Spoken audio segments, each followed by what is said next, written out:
A month on from buying the Votann army set, I've finally got the troops built out and I'm so happy. I've built them as 2 groups of 10, one of them set up for close quarter combat with plasma rifles and some specialist beam weapons. The other one I've built out to hold the home objective, and these guys have got long range weapons including the rail rifle as well as the rocket launcher as well, and I think both of these groups look super cool. However, it took me 2 weeks of procrastinating to even get around to building these troops. When I did finally do that, it took me 10 hours to build the 20. And I'd also like to move on and build some other cool stuff I've bought, like the kill team. I've bought a Chaos Knight, so there's a lot of other stuff I want to do as well. One of the things that I was procrastinating on is the fear that I would mess up the builds, and if I glue all of these troops together with the wrong weapons, I won't be in a good spot when I face different armies, and I'll be weaker than I could be. I actually ran into this when I just got into the hobby as well with my Space Marines, and I bought the Eliminators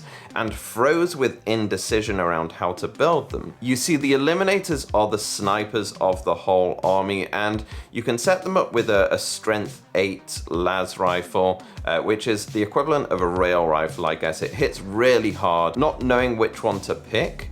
As you'll see here, I ended up freezing and blue tacking both weapon options to them. I do not want to do that with my Votann, and already have a game set up for next week with this starter army. So what I wanted to do was avoid magnetizing at all any troops. I might magnetize the vehicles. At the end of the day, I can always buy more troops. It's not the end of the world.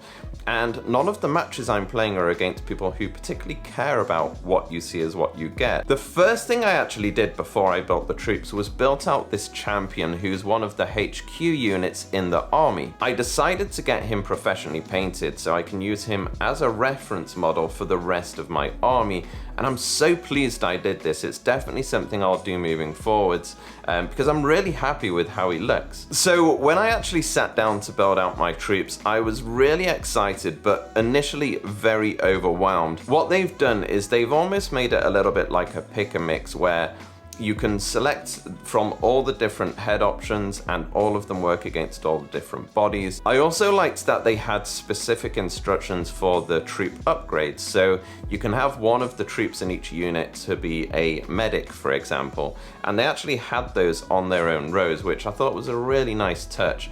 I didn't see that with my Tau, for example, and remember being very confused at what all the different little upgrades meant. To get over the fear that I would build these units wrong, which I've faced with all other armies I've built so far, I decided rather than thinking about which armies I might face or trying to like list build for a certain type of army, instead I would build them for the different roles that they may play on the battlefield. I wanted them to visually look like they were playing in those roles.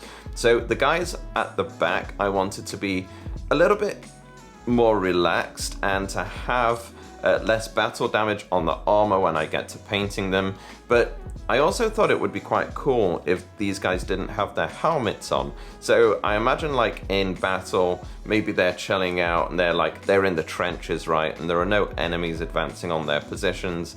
So they might be taking time to relax with their helmets off, maybe chilling out and having some conversations with each other. Whereas the guys on the front lines taking those middle and far back objectives, they would be in the thick of it. The models went together really well and they were an absolute pleasure to build. I really, really enjoyed it. I would say, and I'd love to hear your feedback in the comments, it just takes me so long to clean up the sprue lines, and it's the thing that slows me down the most in the process. Now, I'm really, really obsessive about removing all sprue lines, and I do think that maybe I'm doing it too much. Another thing I realized I've been doing wrong for months now is using the Tamiya thin cement completely wrong. So you can see here I'm just putting on way too much glue, and it does mean that the models, when I put them together and apply pressure, they end up getting a little bit of extra glue, melting the plastic, falling out of the sides, and it doesn't look fantastic. And basically this glue is supposed to work with capillary action. You essentially dry fit the pieces together, so you put them together without any glue and get them into position so you're really happy with it. And then what you do is you put the pieces together and you put the Tamiya thin cement in between those joints, And just by doing that, because the glue is so thin, it will actually run in between all the creases and it will then bind those pieces together.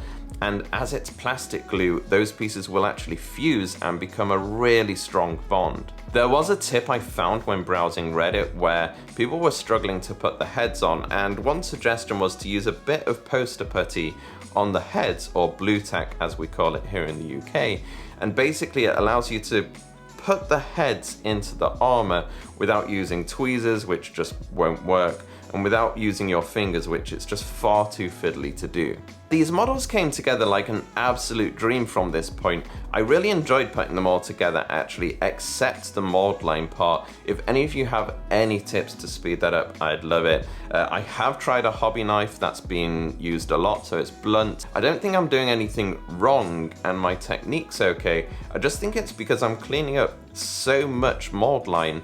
It's taken me forever and I'm doing every single piece when it's cut off the sprue. I'm not sure, maybe I'm just doing that too much and being too obsessive. Even though these 20 took me 10 hours in total, I am really looking forward to building the next 10, which I'll be getting next week. I'm also going to try out the slap chop method I'm seeing everywhere with these guys, as I think with all the raised areas and the glyphs they've got on them, it should come out really, really cool. As I said, I'd love to hear you guys giving me some tips in the comments. While you're there, do hit the like and subscribe button. It helps a new channel out like mine a huge amount and makes all of the difference. Thank you so much for watching, and I can't wait to see you in the next video.